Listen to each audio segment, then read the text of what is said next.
to ALVAREZ Talks Football and welcome back to another video on the channel. Today's video we're going to be discussing is Manchester United going backwards, a couple of thoughts from yesterday's game, but also some transfer news. Fabrizio Romano has given us an update on Manchester United potentially signing Zakaria. I'll give you the latest on that, as well as will Cristiano Ronaldo leave, will Pogba leave, who will be leading Manchester United at the end of the season.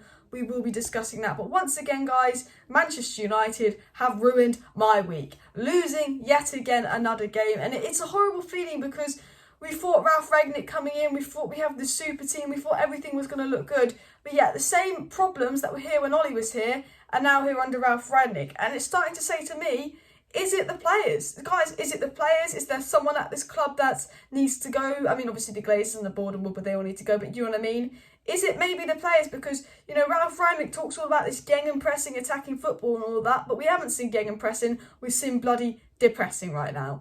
And you know, I've blamed Ollie, I've blamed McKenna, I've blamed Feedham, but because I've tried not to blame the players because I know how good some of these players are that I don't want to blame the players. But I'm at a point now where I'm going, you know what, you have to blame the players, surely. As a picture that I'm going to get up on my screen right now, like look at this picture on my screen.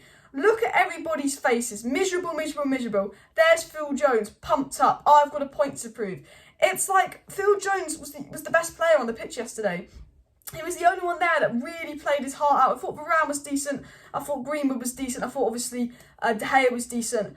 But, you know, all these players, it's like they don't care. It's like they know that there's something at this club, which means if you're Scott McTominay, you can't be dropped. If you're Harry Maguire, you can't be dropped. It's like these players don't care. It's like they don't care. And, you know, Luke Shaw's comments yesterday were very, very interesting as well. And I'm thinking, you know, Phil Jones is the only player that on that pitch that I think gave 100% yesterday. If you look at Phil Jones's attitude before the game, he actually looked pumped up and ready for it because he has a point to prove. But a lot of these players have been given a free slate for so long that I don't think they have a point to prove. They don't think they have a point to prove. They think, well, look at my name. I'm 80 million Maguire. Doesn't matter how crap I am. I'm Cristiano Ronaldo. And now Cristiano Ronaldo is not a problem at Manchester United. You know, there's a big attitude problem at Manchester United. And it's either one or two things. It is completely the player, and it wasn't Ollie or the coach's fault, or it's the fact that we haven't sat Fletcher, we haven't sat Feedham, we haven't sat a lot of the people that worked with Ollie, and they're influencing Ralf Rangnick. Or situation 3, where Ralf Rangnick's another yes man, and he's being told by someone higher up to not play Donny van de Beek, to play Scott McTominay, because it mind boggles me how he's not playing Donny van de Beek, because Ralf Rangnick's style of football is all about control. He wants to keep control, yet he's playing Scott and Matic when Donny is the player that will get you control. So all the football that Ralf Rangnick has done previously, all the football he talks about doing, he needs to play like Donny, not Scott and Matic. Is it like he's being told to play these players? Is he listening to them, or is it the players?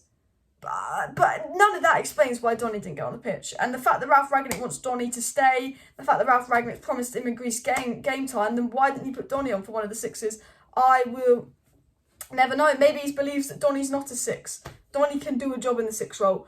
We all know it. And do you know what the worst thing is? And I will get into the transfer news, guys, because I've been blubbering on. But Laurie Whitmarsh reported that Manchester United players will get 2 days off. We've had so long off because of this COVID break that we didn't have to train. We're absolutely crap, and we're going to reward them with 2 days off.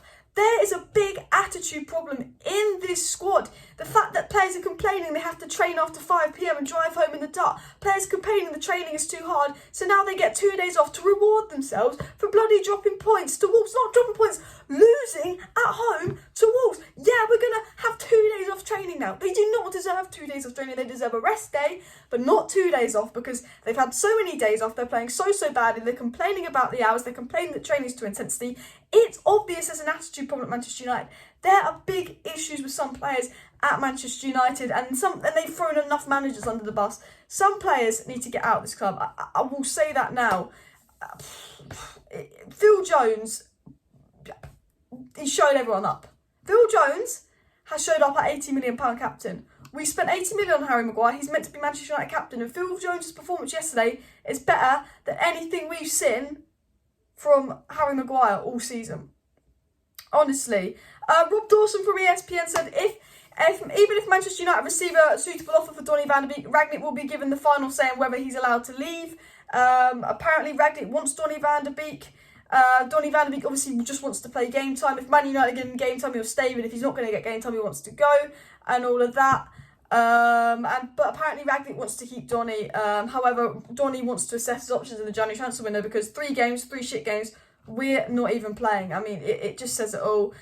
Luke Shaw came out and he talked about how good Phil Jones was, but one of the things Luke Shaw said when he came out yesterday was, us players, we've been here a long time, maybe tonight we struggled, I didn't think that we were all here together. You look at the players we have unbelievable quality, but sometimes quality is not enough. Luke Shaw says we need to bring more intensity and motivation inside the dressing room. We know what we want, but on the pitch we need to give 100%. To win these types of games, you need to be 100% committed. It's tough and disappointing. And if you look at the comments made by Luke Shaw after the game, it says to me that Luke Shaw says we've got the quality, but he's almost hinting there are problems off the pitch. There are reasons. There's some players maybe not giving 100%, some players that don't want to be there, and there are problems off the pitch. And those comments by Luke Shaw, you know, says to me there's some issues with the players. And you know what? I will apologise to Ollie.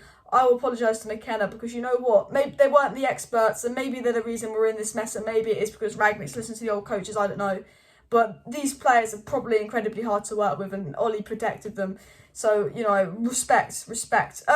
Talking about the news and all that, Fabrizio Romano's come out and said some stories. He says that Paul Pogba will only decide on his future at the end of the season, because this is how Mino Raiola works. He said that Manchester United's next permanent manager could be a key factor in whether players like Ronaldo or Pogba stay or leave. I think Manchester United getting top 4 will determine if Ronaldo stays or leaves, and I think maybe our new manager will determine whether Paul Pogba stays or leaves. Romano did say that Cristiano Ronaldo, despite rumours that he would leave, is absolutely focused on Manchester United and he's not thinking about any other clubs. I think Ronaldo will leave in the summer if we don't get top 4, but there's no way he's going to leave in January. He loves Manchester United. Fabrizio Romano did talk about Julian Alvarez rumours, and he said as far as he's aware, the Julian Alvarez rumours have more so been noise from his agents. He knows that Rangnick wants Julian Alvarez, he knows that Manchester United have spoken to the agent, he knows that we're interested in Julian Alvarez, but he thinks a lot of the noise regarding Julian Alvarez is just come from Julian Alvarez's agent to try and maybe make the news happen, and he said there's nothing serious going on with Julian Alvarez to Manchester United. However, he did say that Manchester United, of course, would like a CDM if they can get one and all of that. He said it's very unlikely for Manchester United to sign a player this January, but if there's an opportunity on a midfielder, Manchester United will look out for one. Fabrizio Romano has confirmed that Manchester United were interested in Dennis Zakaria, and he did say keep an eye out on Dennis Zakaria. Fabrizio Romano said this on the United Stand today. Now, we know Dennis Zakaria is a CDM. He will be available for £6 million, and United have inquired about him. And although Dennis Zakaria, he has dropped off massively since his knee injury, and he's not as good as he once was, for me, we should £6 million just take that risk, because we need a CDM so badly. And, you know, he could help us. He might not be good enough, but if he's 6 million and he's not good enough, it's not the end of the world. He's still young as well. Rangnick's seen what he can do in the Bundesliga. He's a good player. He has dropped off, but Manchester United massively need a CDM. But Romano said it is unlikely to sign anyone in January, but hopefully things change. Look, if we do sign a player in January, I'll go live to update you guys. I will be back live tomorrow night, so make sure you subscribe to the channel if you're not already subscribed. But please do smash a like. Please do subscribe to Alice Talks Up if you're new. This is all the latest news. Tomorrow we'll talk more and more about the problems at Manchester United. I'll give you my full thoughts and opinions on some of the stuff going on. But smash a like, smash a subscribe. See you next time.